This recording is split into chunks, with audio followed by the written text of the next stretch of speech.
Most of what you are trying to accomplish today or tomorrow is the same thing you were trying to accomplish 20 years ago. You're the same person that you were then. If you lose that little spark that kept you motivated, that little piece, like this is my vocation. I love acting half the time, but there's some downfalls of it. You know, a lot of actors end up with personality identity crisis and conflicts because you have so many characters you're playing. And if you really commit to the characters, you become like a piece of clothing. And your body becomes what they put on. And the character has a tendency of wanting to own you. They don't let go. What you saw in Anthony Hopkins and Hannibal Lecter, that monster lives in him. That's why we believed it. He had to tap into something very ugly in our human nature sometimes. And as an actor, sometimes I tap into beautiful things. But like with Lucius, and the character I play with Lucius, his life is filled with turmoil. So 90% of the day I'm walking around carrying his turmoil and also the turmoil from me and my own family. And then how do you have time to really bring yourself back to who you are? Because that's the most important thing. That's the thing that's going to bother you more than anything else. You will look at yourself one day and you won't know who you are because you don't remember who you were. You know, sometime along the way, or maybe at 13 or 14, we let go of the little person that kept us going. That little person that was always there, I got you, man, I'm here, I got you, don't go in there, I ain't going in there. That person, when we get about 13 or 14, we get embarrassed of him. And we push him aside and we don't listen to him anymore.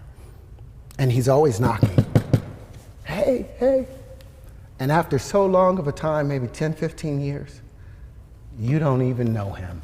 You show up at your own door and you don't even know who you are. Your family doesn't know who you are. So it's important, no matter what you do, no matter what challenges you go through, you remember who you are. You may think you've been here for 20 years on this planet, but we know that energy, it is forever. It doesn't die. It continually recycles itself. So you know that you've been a trilobite 350 million years ago, or some part of it.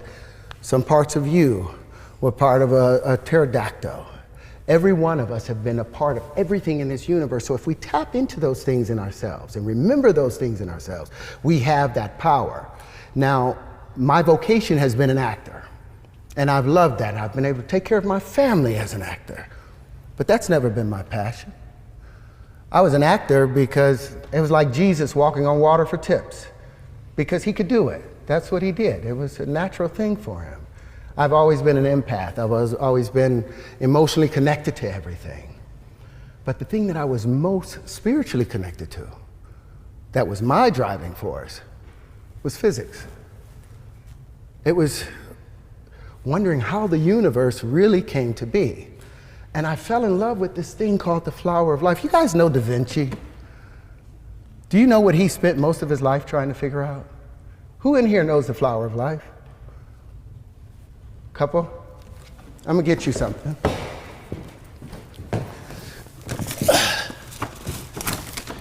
Because I want you guys to know. Do you want me to hold it? Huh? Do you want me to hold it? Okay. No, I'm gonna hold it up. I want you guys to know about a 6,000-year-old secret. 6,000 years, mankind has been trying to decipher this one little thing called the flower of life. Now, do you know the flower of life? Have you guys ever seen this before? Now, you know this is one of the oldest symbols in human history, right? Or do you not know? This symbol was found in the Temple of Osiris in Egypt, and it had been molecularly burned into the wall. And it's 6,000 years old. This same symbol has been found in the forbidden temples in China, sitting under the Fufu dogs. And the foot on it, the flower of life, saying whoever controlled that flower of life controlled the universe. There were secrets in that flower of life that Da Vinci spent his whole life trying to uncover. There were secrets in that flower of life that Newton spent his whole life in secret trying to uncover. The same secrets that Pythagoras was desperately trying to uncover. But their problem was they kept seeing this in a two-dimensional space. They couldn't get it out of this two-dimensional frame, and as a result, they got stuck in this plane, a flat plane. Now, what Da Vinci and all of them wanted to do, they were trying to find a way to bring this flower to life, because what is inside of it? Well, apparently, there were secrets inside of it. Shapes, they got the Merkaba and all of those other things out of it. But they were misled by something I think called a straight line. You guys believe in straight lines? You believe there's straight lines in the universe? Well, let me hit you with something. All energy in the universe is expressed in what? It's in motion. If something is still, there's no energy. Kinetic, right? All motion is expressed in what? You look at galaxies, are they expressed in straight lines? Expressed in vortices. All vortices are expressed in what? Waves. All waves are curved. Show me a straight line in nature. You show me where the Platonic solids come from. Where do they have their foundations in our universe? Are there any straight lines? If you look at anything, there are no straight lines. That's been the mistake. We've been looking at these straight lines, this Euclidean way of thinking, and missing the curvature of nature. So here we are, back with the curvature of nature, and you have all these little pieces. Now, this has always been an information system. So compare some of these points. Take a point here and say, well, what's the space in between all of these things? Now, they've said that all the in-between spaces, if this is the Earth and this is the moon right here, all this in-between space is filled with what? A void. There's nothing in the void. Well, I found that there is something in the void.